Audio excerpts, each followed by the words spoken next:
Bonjour et bienvenue dans cette vidéo. Aujourd'hui je vais vous parler comment obtenir vraiment des couleurs sur vos SPS. Allez, à tout de suite après le générique.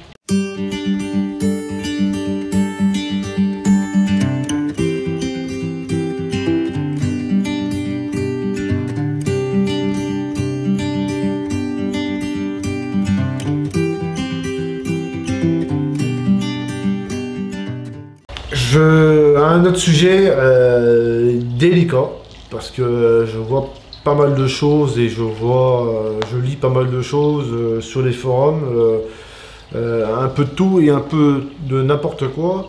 La première réussite pour vraiment avoir des coraux colorés, c'est l'éclairage. Donc il faut que votre aquarium soit bien éclairé. Donc ce qui veut dire qu'il ne soit pas suréclairé ni sous-éclairé, bien éclairé. Alors je ne vais pas partir sur des marques de rampes, mais juste que il faut pas de zone d'ombre. Ce que je veux dire, vous avez un aquarium de 1 mètre et vous avez une toute petite rampe au milieu. Voilà, donc quand vous avez un aquarium, il faut éclairer toute la partie de l'aquarium et couvrir le maximum de surface pour que vous avez une réussite sur vos SPS. Donc ça veut dire, si vous avez une grande intensité, une grande couverture lumineuse, il faudra, je veux dire, bombarder en lumière. Donc ça veut dire que moi, sur un aquarium de 2000 litres comme j'ai ici, je bombarde 1100 watts de lumière en LED. Donc c'est énorme, donc ça va choquer certains sûrement. Donc je suis plus... alors, je ne sais pas si on peut parler comme ça, mais je suis à plus de 0,5 watts de LED par litre. Donc, il faut maximiser la chose. Alors, il y a un autre truc que je voudrais parler aussi, c'est des couleurs. Alors, la couleur de LED, la couleur de la lumière. Alors, certains disent qu'il faut éclairer en bleu, il y en a qu'il faut éclairer en rouge, il y en a en vert, en fluo, bon bref, j'en passe. Moi, pour moi, hein, je parle que moi. Ça fait 20 ans que je suis là-dedans. On avait avant des HQI, et ces anciens qui me regarderont diront la même chose que moi. Alors, je vais vous parler des HQI parce que c'est le truc qu'on a toujours maîtrisé. La meilleure pousse qu'on avait sur les HQI, c'est quand on était en 6500 Kelvin sur l'éclairage. Donc c'était un éclairage qui était jaune, qui était proche de la lumière naturelle. Et par contre, c'était l'éclairage où on avait le plus de pouces. Donc ça veut dire que le corail poussait, voilà, avec des paramètres lambda comme aujourd'hui. C'est exactement la même chose, hein, ça n'a pas changé. Après, comme c'était un éclairage jaune, c'est pas très beau. Donc on a poussé les HQI à 10 000. Il y a eu les nouvelles lampes BLV qui s'étaient sorties à l'époque, c'est des éclairages 10 000. Donc 10 000, c'était un éclairage un peu plus de beauté, un peu plus blanc. Un peu comme les éclairages LED, il y en a des 6500 et des 10 000, donc des froids chauds, ils appellent ça, donc c'est un froid chaud qui était un peu plus soutenu. Donc voilà, là on avait quand même de la pousse, mais on avait un peu moins de pousse, mais on avait de la pousse, mais par contre on avait une meilleure couleur sur nos SPS. Et après il y a eu des HQI en 14 000 et il y en a eu jusqu'à 22 000. Donc il y en a certains qui ont essayé de nous dire qu'en fait, en 20 000, 22 000, 14 000, c'était là où on avait plus de couleurs et plus de coraux et plus ceci et plus cela. On avait essayé, tout le monde avait essayé cette analyse-là et tout le monde est revenu aux 10 000. Pourquoi? Parce que déjà on perdait déjà énormément de pouvoir de pouce. Déjà les coraux se stabilisaient, ils ne poussaient pas autant qu'on était en 10 000. La couleur c'est vrai, mais en fait on était blindé de bleu comme on fait avec les Royal Blue, on était blindé de bleu, donc on n'appréciait plus les couleurs parce que tout le bac était bleu, donc c'était un peu pénible à la fin. Et en fait on savait plus quelle couleur il avait notre coraux parce que tout était bleu. Donc voilà, c'est un peu mon ressenti encore, parce que là c'est reparti de nouveau sur les bleus, sur les LED, les bleus c'est super, voilà. Bon pour moi je suis entièrement pas d'accord là-dessus. Moi les meilleures satisfactions c'est de trouver l'équilibre entre 10 000 et 12 000 Kelvin. Voilà, et les bleus, je les utilise juste pour le coucher du soleil et le lever du soleil. Mais par contre j'ai des bleus aussi hein, dessus, mais c'est le blanc qui prend le dessus des bleus. Donc voilà, c'était ma parenthèse sur déjà avoir des couleurs sur vos SPS. Parce que déjà, ceux qui me connaissent en photo ou en vidéo, ben, je prends tout le temps avec cette même couleur là, je m'amuse pas à faire des bleus avec des filtres orange et tout ça, ça m'intéresse pas du tout. Pour revenir à mon éclairage, moi ici, pour ceux qui ça intéresse, mes ATI, c'est des Sirius, moi je suis à fond sur les bleus, à fond sur les cyanes, à fond sur les blancs, et j'ai 5% de rouge sur une puissance de 74 watts d'intensité en tout. Sur tout ce que j'ai en éclairage. Donc voilà. Donc la deuxième étape aussi, parce que je vois aussi qui m'énerve un peu des fois sur les forums là, ou sur les gros, la deuxième étape pour avoir vos coraux super colorés, c'est la qualité d'eau. Je reviens, j'en reparle, j'en reparle.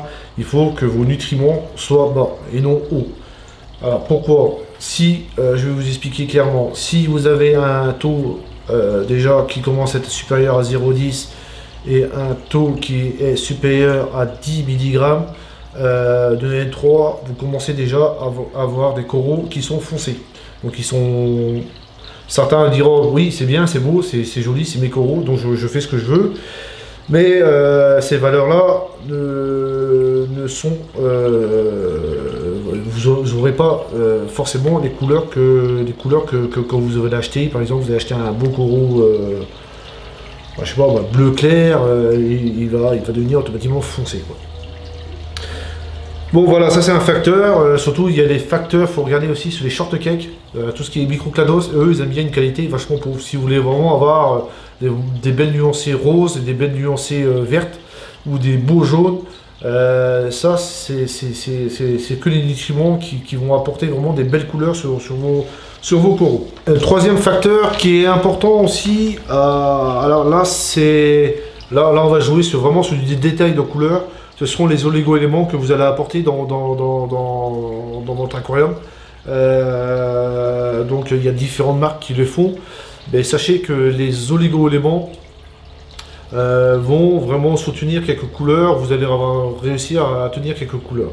Bon après c'est du détail, hein. C'est vraiment là on fignole la couleur du corail là, mais c'est vraiment du fignolage. Après vous n'avez pas, si vous avez un corail qui est marron, si vous mettez des oligo-éléments bleus, faut pas croire qu'il va devenir bleu, c'est ça que je veux dire. On va fignoler l'ajustement de la couleur de la couleur du corail. Donc voilà. Alors je vais pas venir. Alors ainsi que j'ai marqué ici pour les couleurs qui sont. Si vous avez des coraux qui sont verts, qui sont nuancés jaunes. En mettant plus de fer, vous allez avoir vos coraux verts, un peu plus verts quoi. Pareil, le potassium et le manganèse, eux, c'est pour vraiment soutenir le rouge et le rose, tout ce qui est rouge et rose. L'iodure et le potassium, ce sera plus spécifique des coraux qui auront des couleurs bleues, pourpre.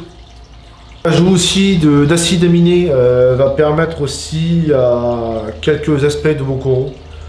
Donc c'est peut-être un élément aussi qui peut être important. Au niveau il y a un autre paramètre aussi, je n'ai pas parlé, c'est le brassage, parce qu'un brassage fort aussi est idéal aussi à soutenir aussi des couleurs de vos coraux, parce qu'il faut éviter qu'il y ait de la sédimentation, il y a des déchets, il y a plein de choses pour que votre corail soit en forme. Alors aussi il y a un truc aussi qui est important sur la coloration, ça c'est des choses que vous avez déjà vécues, c'est les fréquences de changement d'eau. Faire trop de changements d'eau, ça veut dire faire des changements toutes les semaines, va nuire aussi à la coloration de l'aquarium, parce que vous allez agir sur les paramètres de l'eau. À chaque fois que vous allez faire un changement d'eau, vous allez retirer des choses qu'il a besoin, hop, il n'aura pas le temps de s'habituer, qu'il va avoir d'autres choses, ou une charge plus élevée d'oligo-éléments. Donc on va nuire un peu au corail là-dessus. Donc moi ce que je fais généralement, hein, moi je fais là je suis arrivé à je fais des 20%. Je fais des 20% tous les mois, c'est largement assez. Ça aussi, les changements d'eau, c'est par rapport aussi à vos taux de nutriments que vous avez dans l'eau. Si vous avez une charge de nutriments forte, ça veut dire beaucoup de NO3, beaucoup de PO4, il faut mieux changer toutes les semaines de l'eau. Et par contre, si on est vraiment bas, il faut mieux stabiliser, ça veut dire qu'il faut mieux pas en faire trop, quoi. Donc tous les mois, c'est largement assez. Pour en revenir au sujet, donc il vous faut une forte lumière, il faut des paramètres bas, des oligo-éléments importants, des acides aminés lambda, je ne veux pas citer de marque parce que chacun fait comme il peut. Je sais qu'il y a voilà, bon bref, je n'ai pas envie de citer. Et les changements d'eau, pareil, mensuels et non toutes les semaines, pour éviter le déséquilibre de vos animaux. Si vous avez aimé la vidéo, n'hésitez pas à me lâcher un pouce bleu. Si vous avez des commentaires, n'hésitez pas, je vous répondrai. Partagez la vidéo, je vais chercher mes mots, partagez la vidéo sur les réseaux, sur les forums, et abonnez-vous à ma chaîne. Je vous dis Kenavo, à bientôt.